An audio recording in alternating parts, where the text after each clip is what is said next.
left tackle on Sunday? We're figuring that out right now. What do you like about, or if you didn't like it, feel free to say that. How do you think Yash did when he filled in for Rashid? There were some things to correct. I think he did a good job. He competed, but yeah, he had a hands to the face penalty, so we got to clean that up. I think it got declined. But yeah, he went out there and battled, which was good. And I'm excited to see both those guys out there, whoever's out there competing hard. When you attack penalties like that on Monday or so, you sit down with players and review the tape of it. I mean, you're always working on this. Mm-hmm. What's the solution to playing clean and not thinking about penalties? Yeah, there's two main things. When you get penalties, with the pre-snap stuff, that's the focus, and just making sure you hear the entire play call, you hear the cadence, you're communicating, and you're on point with that. And then also the focus of playing with good fundamentals, because a lot of times penalties stem from that, whether it's your hands outside, you're taking bad footwork, whatever it is. A lot of it has to do with playing with bad fundamentals. So those are the two biggest things, but that revolves around focus of just being on point with that. Last week you said that Josh Myers has been playing the best of his career. Can you elaborate on that? What have you seen that has you so encouraged? From a locker room standpoint, he's really taken a big leadership role in the offensive line. As a center, that's a very, very important thing. He's done a really good job getting, the table set, calls, all that stuff. Him and Jordan working together, you can see they have a really good relationship with the communication and things like that. So from a leadership standpoint, that's been awesome. And then on the field, he's playing with good physicality. He's moving really well, doing a better job in pass pro, using his hands and playing in good phase. So yeah, he's doing a good job. Should he have had some help on that 3rd and 1 where Gillen got stuck? Yeah, we had an assignment error on that one. Yep. You've had success against Aaron Donald in the past. I've seen some different players involved. I get all that, but what does it take to contain a guy like that? It takes a plan. He's definitely, one of those guys that you have to change some things with how you do it in pass pro and stuff like that. Kind of like Max Crosby and things like that. Players, he's obviously one of the best in the league. So you have to be aware of where he is at all times, and you definitely have to have a plan to make sure he's accounted for. On the downfield throws, we see the result, we see Love throwing the ball, but what other factors have to be tightened up to hit on more of those attempts?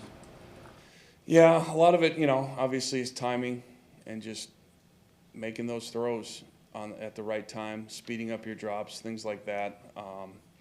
And then wideouts, maybe not giving up on routes, not, making sure they're pressing it and running hard. So there's a lot of timing that comes into play with all those routes that, we just got to make sure we do a better job with. Steno, we established last week that there are no dumb questions, only dumb people. Yeah. So I ask that, with that in mind, why can't you get your running game going the way you want to? Well, when you look up and it's 24-3, it's really hard to get any sort of running game going. When most of the time, a good running game doesn't start right from the first quarter. It's your ability to wear a defense down, and in the second half, that's where the money comes. That's where you get those rushing yards. That's where you can lean on defenses.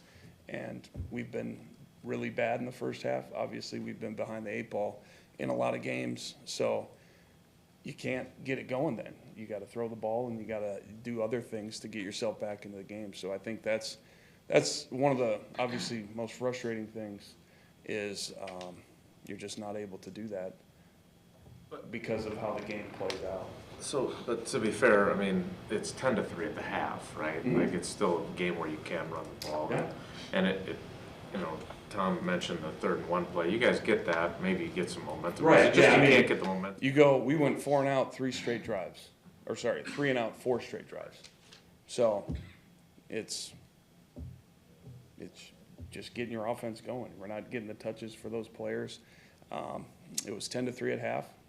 Then we got the ball and we threw a pick, and now it's 17-3. You know what I mean? So it is what it is. We just have to do a better job in the beginning of the game, maintaining drives so that we can run our offense and not just be 3 and out. Correct me if I'm wrong, I know Matt calls the plays, but during the week, one of your primary functions is kind of guiding and leading the team meetings, right? The offensive meetings. Yeah. Have you changed your approach in any way as you know, with as much as they've struggled with the execution? Yeah, we definitely have looked at the process and just how we can change it in order to maybe see better results. So we've talked about that and we've implemented some things. So yeah, we'll see if that works. What kind of things have you changed? I imagine it's different past few years with a veteran group Yeah. than it is with this. What kind of things have you changed? Yeah, that's just different the ways we run our meetings. You know, trying to give guys a little more individual time here and there, just to make sure we're all on point. Maybe have some more group meetings so that we're all on the same page. We're all hearing the same stuff. Just kind of tweaking different things from that standpoint. Why do you think hurry up seems to get you guys going, and have you guys kicked around starting a game that way? We've kicked around basically everything. So, yeah, we have kicked that around. And I think the hurry-up stuff, it does dumb defenses down to some degree. When you're going fast, they can't make their calls and disguise and all that. So, yeah, that's definitely some things that we've talked about is using tempo in order to just get it going and get these guys playing fast. So, yeah, it's something to talk about. Is tempo, can you do the tempo thing without going no huddle? I mean, Yeah. is that something you? Well, yeah, I mean, there's always things you can implement to, you know, different communication and stuff like that to push the tempo. Getting out of the huddle, is it getting out of the Yeah, huddle right anytime, away? you know, speed breaks, all that stuff, just to get up to the line of scrimmage quickly. Yep.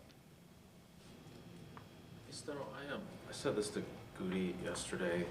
When he said after the draft, the idea was to have all these young guys grow together, I totally understood the logic, right? But now watching it in practice, from where I'm sitting, it looks like it complicates matters to have this many inexperienced guys all trying to work together and all trying to grow together, at least in the infancy of that growth period.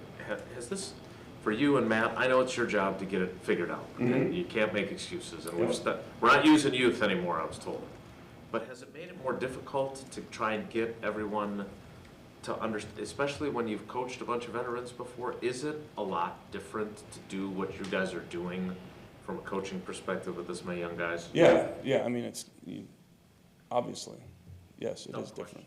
No, it's not. But I mean, it obviously is different. You can't, you have to teach them how to be a pro and how to go about things and how to go through a season, how to go through game weeks, how to do everything. So yes, it definitely pulls back the things that you're allowed to do because you really have to break it down to the basics and go. So the one thing, you know, that you're always looking for is leadership.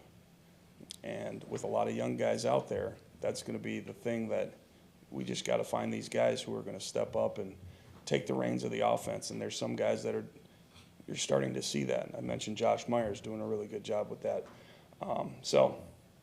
And it has to be in every position group where you kind of get these guys that are going to rise up and take control of the room and kind of, hey guys, follow me, let's go.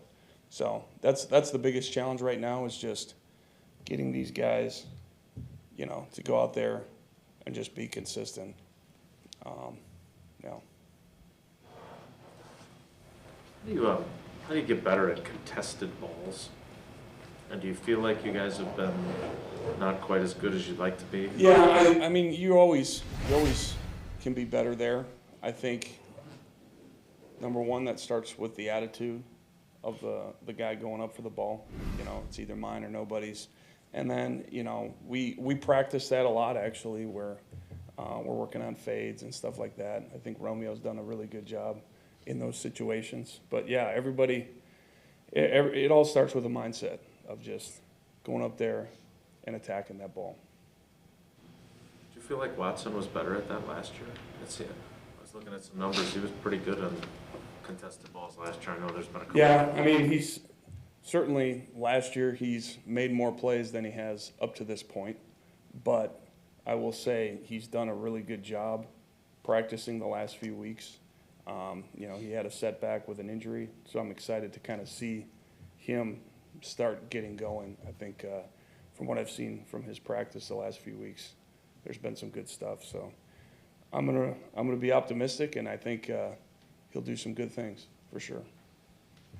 Is it simply his timing on the jump on the fade into the right corner of the end zone? Is that, I mean, if he times that, is that exactly the kind of play? Yeah, I think it gives him a little better chance to make the play for sure. You know, ball might hang up or there, or he mistimes it. Now it allows the DB to get a little bit closer to the ball and knock it out. So, yeah, it's a combination of a lot of things, and it just, you know, you got to make those plays, right?